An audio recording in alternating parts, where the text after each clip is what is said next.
Hey, what's up, buddy? Oh, what's up, Galen? It's been a while since I've seen you around. Yeah, dude, it's been a really long time. Just 1 second.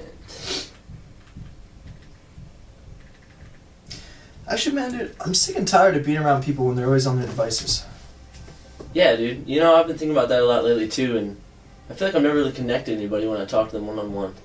I just read a study that said kids between the ages of 8 and 18 spend over 7.5 hours a day on their electronic devices. Wow, that's crazy. You know, now that I think about it, I've actually probably been a victim of media multitasking.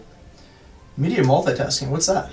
You know, when we're always trying to juggle a bunch of things at once, thinking it's more efficient.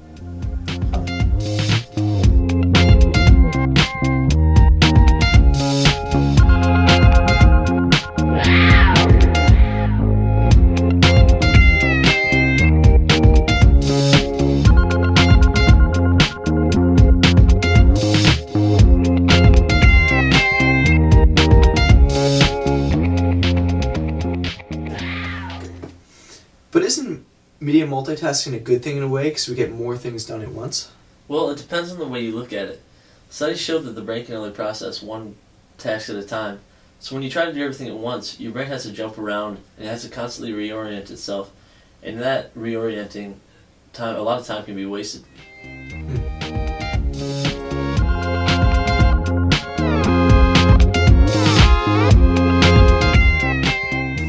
It's funny you say that, Garrett, because looking at younger generations, kids are starting to play side-by-side on electronic devices more, which implies that they're going to have problems in social skills because they're lacking that face-to-face interaction time and human contact.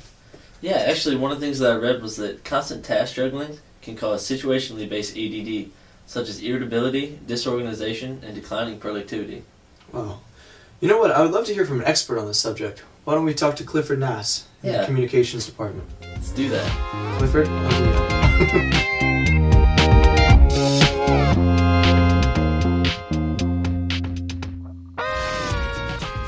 We've mostly focused on social and emotional development, and we've shown that kids who multitask frequently show much worse social adjustment, much less self-confidence, and many more kids who are bad, more friends who are bad influences, and lack of sleep. And lack of sleep has a bunch of social and emotional consequences as well.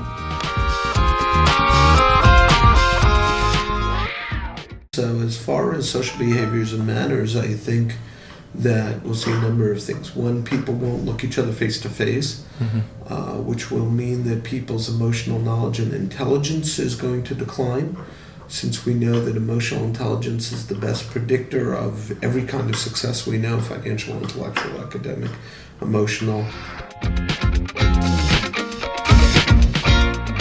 There's going to be a much less successful social interactions. There was just recently an article in the Wall Street Journal I just received about workplaces saying that kids coming into the workplace lack a lot of the social skills they need. So I think that's going to be a problem. We are finishing up. We're extremely close to finishing. I think we have one more person to run a study on high versus low multitaskers and their writing. And the preliminary evidence suggests that high multitaskers are worse writers. So. I think it's very simple. Don't do it. I think, we've been talking about something called the 20-minute rule, where if you're going to do something, do it for 20 minutes at a pop.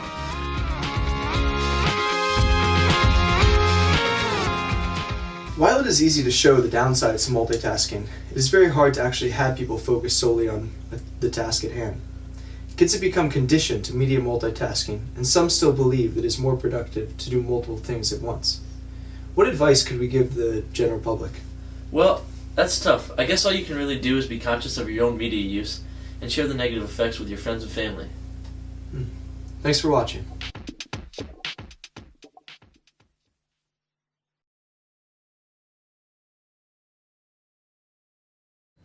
So my first question is, what have you seen as the effects of media multitasking in kids from the work that you've done in that area? So with kids, we've mostly focused on social and emotional development, and we've shown that kids who multitask frequently show much worse social adjustment, much less self-confidence, and many more kids who are bad, more friends who are bad influences, and lack of sleep. And lack of sleep has a bunch of social and emotional consequences as well. Okay, and then how do you think media multitasking will change society in the near future as far as social behaviors and even manners go in kids these days? Great question. So as far as social behaviors and manners, I think that we'll see a number of things. One, people won't look each other face to face, which will mean that people's emotional knowledge and intelligence is going to decline. Since we know that emotional intelligence is the best predictor of every kind of success we know, financial, intellectual, academic, emotional, there's going to be a much less successful social interactions. There was just recently an article in the Wall Street Journal I just received about workplaces saying that kids coming into the workplace lack a lot of the social skills they need. So I think that's going to be a problem. I think the cognitive effects of multitasking, which we've documented in college-age kids, not so much younger kids, although that's worth doing, we just haven't done it yet, is also an issue. And we just don't know whether they'll be able to pay attention, which has social consequences, and that paying attention is critical for effective social interaction. But what do you feel? Do you feel that kids, because of media multitasking stuff in college, do you feel like when you give lectures and stuff, do you see people paying less attention and being less engaged in your presentations and stuff? Or That's a great question. And so I guess my answer would be, my research says they are. Yeah. I don't, it's funny, I haven't really thought about it. I should have thought about it. Yeah. I'd have to believe that's true. I can't say. I mean, I don't ban laptops from classrooms, and lots of people have laptops now. Do I know whether they're taking notes on lecture or playing Angry Birds? No, Yeah. I have no idea.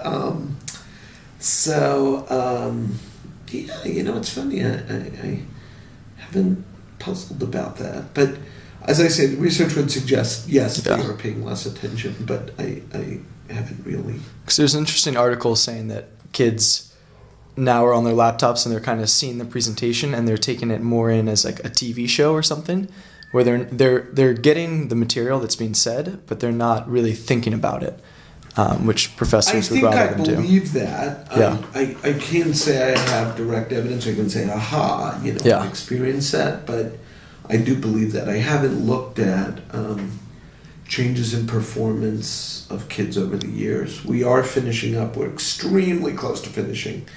I think we have one more person to run a study on high versus low multitaskers and their writing. And the preliminary evidence suggests that high multitaskers are worse writers than low multitaskers are more distracted. This is kind of a hard one, but what do you see as the best solutions for media multitasking? Especially as we become more and more involved in technology and technology advances and more reliant on it. So I think it's sort of simple. Don't do it. I think we've been talking about something called the 20-minute rule, where if you're going to do something, do it for 20 minutes at a pop. Will people do that?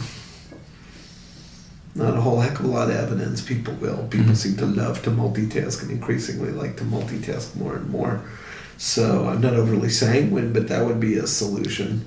As far as social interaction, making face-to-face communication sacred, making the idea that we're actually talking with each other face-to-face, make that just inviolate. Make it just like, this is the incredibly important thing, which it isn't as much anymore. When I was young, you used to hear adults saying to children all the time, look at me when I talk to you.